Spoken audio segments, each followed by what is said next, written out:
Good to see you today. We're going to be looking at another account from the life of Joseph as his brothers come to Egypt to buy grain. Our hymn today is called Joseph in Egypt.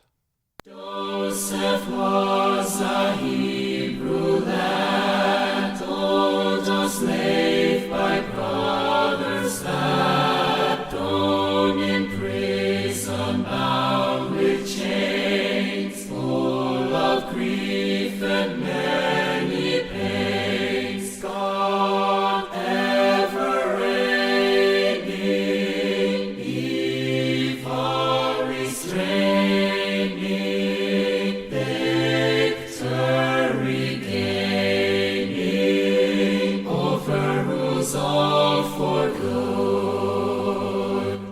And when all things dark seem, Joseph tells the king his dreams. Soon the prisoner is free, ruler of the land is he, God ever reigning, evil restraining, victory gaining, overrules all for good.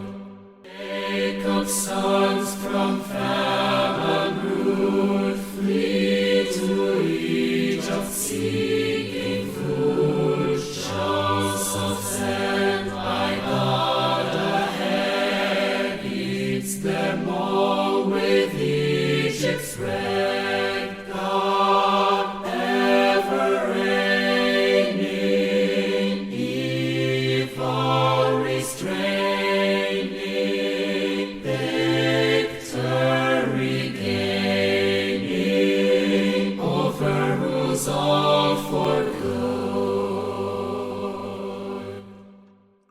So, yesterday we looked at Joseph when he was in prison. And of course, what comes after that is Pharaoh has some dreams. He has the dreams about the cows, the fat, healthy cows, and then the skinny, gaunt cows. And then he has another dream teaching basically the same lesson. And we know what was coming. It was going to be 7 years of plenty, and then there were going to be 7 years of famine as well. And so the first dream with the cows, and then the second dream with the heads of grain and whatnot. So Joseph says this is the interpretation. And so we need to get ready. You need to appoint a wise man over it to oversee all this work that needs to be done. Because if we consume every year's harvest and just live high on the hog, we're not going to have anything for 7 years. And so Pharaoh ends up appointing Joseph. And Joseph is now basically second only to Pharaoh in the land. And Joseph is overseeing the selling of grain and bread and whatnot, such as that. So the famine is throughout that whole region, including up there where Jacob and the family are. So after 2 years, I believe it's after 2 years, the brothers come down. So now let's look at it. So Jacob saw there was grain in Egypt. Jacob said to his sons, "Why do you look at one another?" And he said, "Indeed, I've heard there's grain in Egypt. Go down to that place and buy for us there, that we may live and not die." So Joseph's brothers went down to buy grain in Egypt, but Jacob did not send Joseph's brother Benjamin with his brothers, for he said, "Lest some calamity befall him." And the sons of Israel went to buy grain among those who journeyed, for the famine was in the land of Canaan. Now Joseph was governor over the land, and it was he who sold to all the people of the land. And Joseph's brothers came and bowed down before him with their faces to the earth. Joseph saw his brothers and recognized them, but he acted as a stranger to them and spoke roughly to them. Then he said to them, "Where do you come from?" And they said, "From the land of Canaan to buy food." And so Joseph recognized his brothers, but they did not recognize him. Then Joseph remembered the dreams which he had dreamed about them, and said to them, and now we get into the test. But Joseph remembered. What we're going to think about today are three parties remembering. And so here Joseph remembers the dream. He was 17 years old when he had that dream. I believe it speaks about when he's before Pharaoh. I believe it says at a certain point he's 30 years old, if I remember correctly, when he comes before Pharaoh. I'd have to hunt for that one, but I believe that's correct. And so 7 years of plenty have gone by, so that's 37. And now I believe it's a couple of years of famine, so that's 39. So he's getting towards 40 years old. It's been 23 years, if that math all checks out. It's been 23 years since he had those dreams. How long do you think it had been since he remembered those dreams? And everything that's happened, from his brothers selling him to however long he was in Potiphar's house, to his time in the prison, and to his time now serving as governor in Egypt. A lot of things have happened. And I would suggest he had probably forgotten about those dreams a long time ago. But now, when he sees his brothers and they're bowing down to him, he remembers the dreams. And he's starting to connect the dots. Right? When he says, at the end, he says, I know you meant it for evil, but God meant it for good. And he had had those dreams as a teenager, with the sheaves bowing down, and the sun and the moon, the stars bowing down. He'd had those dreams as a teenager, and now things are coming to fruition. And he remembers. He remembers the dreams. Like, oh, God's hand is in all this. He had interpreted others' dreams. The prisoners, he interpreted those dreams, and those dreams came to pass. He interpreted Pharaoh's dreams, and those dreams have come to pass and are coming to pass. And now he's remembering his dreams. And now they are coming to pass. And Joseph remembered. So he goes on, and you get into the test. Your spies, you have come to see the nakedness of the land. And they say, oh no. No, we're servants. We've come to buy food. We're all one man's sons. And he says, no, you're spies. And they say, no, we're 12 brothers, the sons of one man in the land of Canaan. In fact, the youngest is with our father today, and one is no more. And Joseph said, it's what I said, you're spies. And so Joseph says, this is how you're going to be tested. You're not going to leave this place unless your younger brother comes here. Your youngest brother comes here. Send one of you and let him bring your brother, and you shall be kept in prison, that your words may be tested to see whether there's any truth in you, or else by the life of Pharaoh, surely you are spies. So he put them all together in prison 3 days. And then Joseph said to them the third day, do this and live, for I fear God. You might notice that right there. Do this and live, for I fear God. If you are honest men, let one of your brothers be confined to your prison house, but you go and carry grain for the famine of your houses.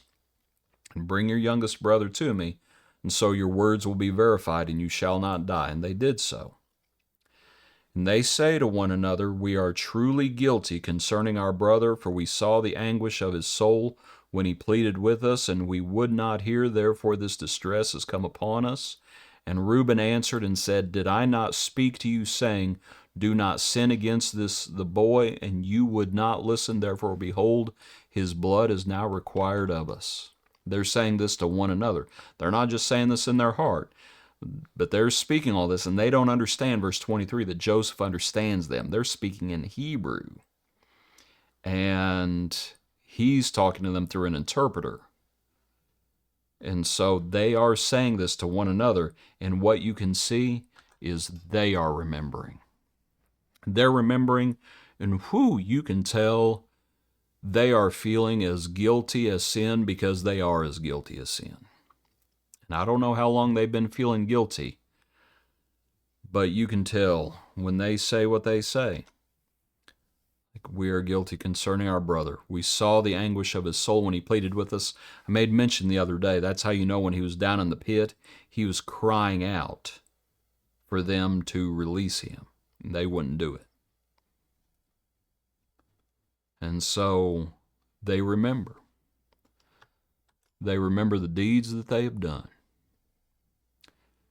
And they are absolutely guilt-ridden. So the test is, one of you is going to stay here. The rest of y'all, you're going to go back and you're going to bring your youngest brother. And so Simeon is going to be effectively handcuffed in front of them and is going to be kept. And they're going to go back. And they're going to have to tell their father about all this that's happening. And of course, it's all a test. And so, as Joseph hears them speaking, he begins to weep. And so you have him filling their sacks with grain and restoring everyone's money to their sack. And so all of a sudden they go on their way and they start looking in their sack and they see the money and they're like, what's going on here? So they get to Jacob, they get to Dad, their father. They say, the man who's Lord of the land, he spoke roughly to us. Right? And we said, we're honest men, we're not spies. And they relay what's happened. And so they tell him, this is what the guy said. By this I will know you're honest men. Leave one of your brothers here. Right? Yada, yada, yada. Bring your youngest brother to me. And here we are, and we've got grain, but somehow our money ended up in the sack. And their father saw the bundles of money, and they were afraid. And Jacob, their father, notice that Jacob business. Jacob, their father, said to them, you have bereaved me. Joseph is no more. Simeon is no more. And you want to take Benjamin. All these things are against me. And I thought that was an interesting phrase. All these things are against me. And I think Jacob's remembering things too. I keep making this point. A lot of things have happened. And so Jacob says all these things are against me.